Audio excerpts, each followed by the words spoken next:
1, but 5 minifigures ready to get decimated but still. This is obviously a lot harder to do since there are more minifigures to keep track of, but I animated the steel board using all of them for maximum satisfaction. And if this isn't satisfying, then maybe the next one is. Something I've always wanted to see is a steamroller rolling over a car. I got this Lego car and I thought it would be really easy to animate it get rolled over, but I underestimated the task and ended up spending several hours on this. At least the animation ended up looking really cool. Alright, let's keep rolling forward. Animating that car get flattened inspired me to create more satisfying animations with it. You have probably seen videos of those car crash tests before. There's something oddly satisfying about a car crumbling in slow motion as it crashes into a wall. So naturally I want to recreate that with Lego. To start, you need a wall to crash the car into. So I got a bunch of bricks and built a Lego crash wall. However, nothing happens if I just ram the car into it. The car is built too well, thus I have to animate the crumbling of the car frame by frame. And rather than going for the slow-mo look, I'll animate it at normal speeds, because doing it in slow-mo would have taken me 100 years with the amount of pieces I had to animate. And since the Lego car wouldn't crumble like an actual one, I animated it exploding into a pile of bricks upon impact, resulting in a surprisingly satisfying outcome. For some reason, people really just like it when stuff gets crushed or broken, like these bottle smashing videos, which I animated out of Lego before. Now, the real videos of people smashing stuff might look satisfying, but they are very wasteful. I want to animate more stuff getting crushed and smashed in Lego, since there's no waste when doing it that way. And the first thing I want to animate is more Lego balls getting smashed. So let's get to it. So I gathered all of them I could find and made a pyramid of Lego glass balls. Now I want to animate it fall apart like a house of cards. To animate the ball shattering, I use these transparent Lego pieces. And I especially like this one, a crystal Lego piece, which looks just like a bunch of glass shards flying around. I then animated the pyramid fall apart, and here's the animation.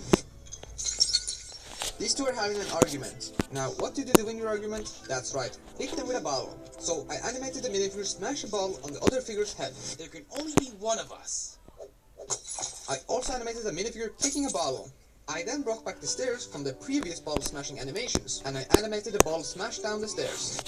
Just kidding, this time it got all the way down safely. And now the ultimate satisfying ball animation, the Lego ball domino effect. I got every Lego ball I had and put them in a row, and then animated them falling over one by one. And with the sound effects added, it becomes really satisfying.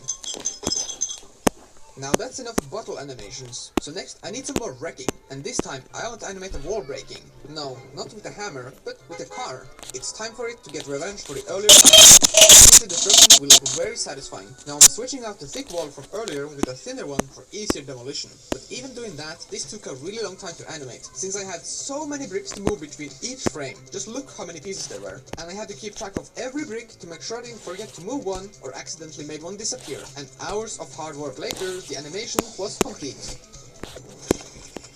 One thing I love to do is to sit and watch fires. Whether it's at the cozy fireplace at home or while out on a fishing trip in the evening, it's always thrilling to watch fires burn. So I want to animate some fires with Lego and recreate some of these moments which I love. To begin, I made a small pile of Lego wood using these round cylindrical bricks and these round printed one-piece tiles for the log details. With Lego masonry bricks, I then built a small fireplace to contain the fire. Now I have crafted the perfect setting for the animation. I then got these Lego fire pieces to animate the fire, which can be done by moving them between each frame to simulate a real fire, but that turned out to be more difficult than expected, since I couldn't fit my fingers between the walls. So I used tweezers to move them around, and it felt like I was playing Operation while doing that. Now that's how I managed to animate the fire, but wait a minute, where's the light generated by fire? I need to get some lights in there. So I got this flashlight, but that's the wrong color. Luckily this orange Lego piece I found fits in a satisfyingly perfect way on the top of the flashlight, which makes the color of the light turn orange. So now we can light up the scene and finish the animation. I then went to record some sound effects by my fireplace at home, but first it needed a cleaning, which I've included in the video since it was really satisfying. With it cleaned, I then quickly made a fire and recorded it, and with the sounds added, the animation is done. Now I can just loop this for 10 hours and replace my real fireplace with it, or even bring it with me wherever I go. Alright, now I'm gonna animate a Lego minifigure burning, because why not? But first, I'm gonna light one on fire for real, and this to be able to observe how Lego burns. So I got a very old and cheap minifigure to burn, and watching it burn, I can see the plastic melt and turn black. Alright, now time to animate it. I used some sticky tack to stick the fire piece onto the figure, and between frames I moved them around a little to create a fire effect. To replicate real life, I then swapped the minifigure with a fully black one, and in a very cartoony way, the figure falls apart into a pile of ashes. Watching the animation, the last part looks really cool. LEGO has made a lot of these art sets lately, everything from sets based on famous artists like Vincent van Gogh to whatever this thing is, and a lot more. They even made the Spider-Man art set, and painting can be a very satisfying thing to do, so I'm gonna combine painting and LEGO. I found this massive paintbrush, and now I'm gonna fill this entire base plate with LEGO paint. I'm using these white tiles for the paint, and by adding a few tiles behind the brush every frame, I can animate the entire base plate filling up. I think the result looks pretty awesome. Anyway, here's another blank canvas, and I got a smaller brush. Time to make a $1 million art piece. And this time, I'll add a little more color. This was really fun to animate.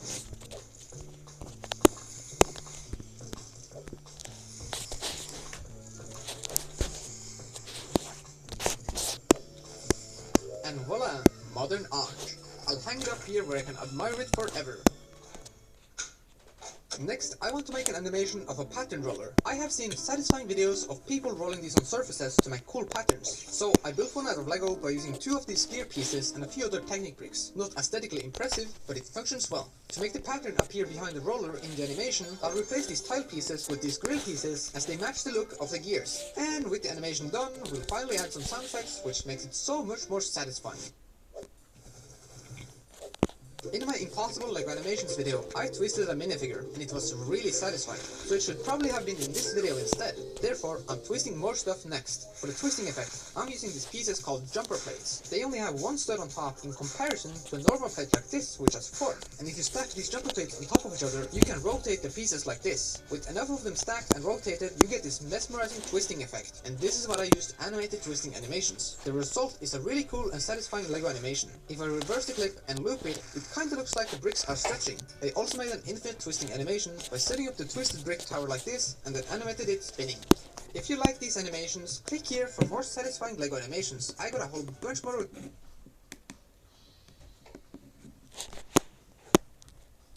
I brought some swatches. This color would look really great in here.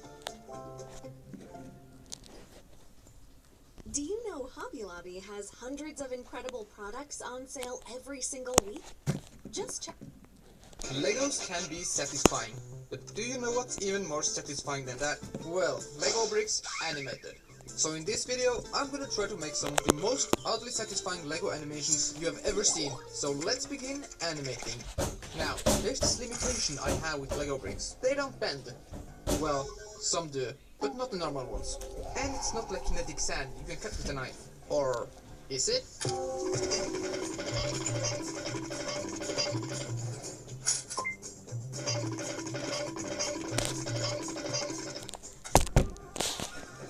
Well, I might not be able to cut a brick with a knife, but I can fake it with stop motion. If I just switch out this long piece with 2 shorter pieces, I can make it look like it's cut. So I set up the camera and animated the knife cutting up this brick. I really like it, so let's slice up some more stuff. I took this Lego figure and sliced him up. This tower of bricks. And just like Phil Swift, I saw this boat in half. And finally, I got this Lego house and cut it open to see what's inside. Now, next up, I'm gonna make a perfectly looping animation, because that's something people find satisfying, I guess. My idea is to make an animation where these domino-like pieces fall and then rise up by themselves. Then repeat this a couple of times until we have a perfectly looping animation. I built these domino pieces by using an illegal building technique where I put these cheese bricks between the bricks to hold them together to create these clean, studless domino pieces. With the domino builds ready, I can begin animating. And I have to make sure to be careful to not move the camera while animating, or else the video won't loop perfectly. To keep the blocks from falling over while animating, I tried using sticky tack to hold them up, but that wasn't working, so I used a mix of 1x2 bricks and these bars with sticky tack on the ends to hold them up instead. It took me over an hour to remove them later on in the editing, but we can all agree this looks better than this. After adding some sound effects, we get this. Now, I think I can make something a little better. I didn't really like how all the blocks moved the same, so I tried doing the same thing, but instead of all the blocks falling at the same time, I had every other block falling while the other rose up. I began animating, and there was a lot of trial and error. But eventually I found the perfect length between the blocks and then finished it. I'd have to say this one was a lot more satisfying. Oh, and yeah, I almost forgot to do this.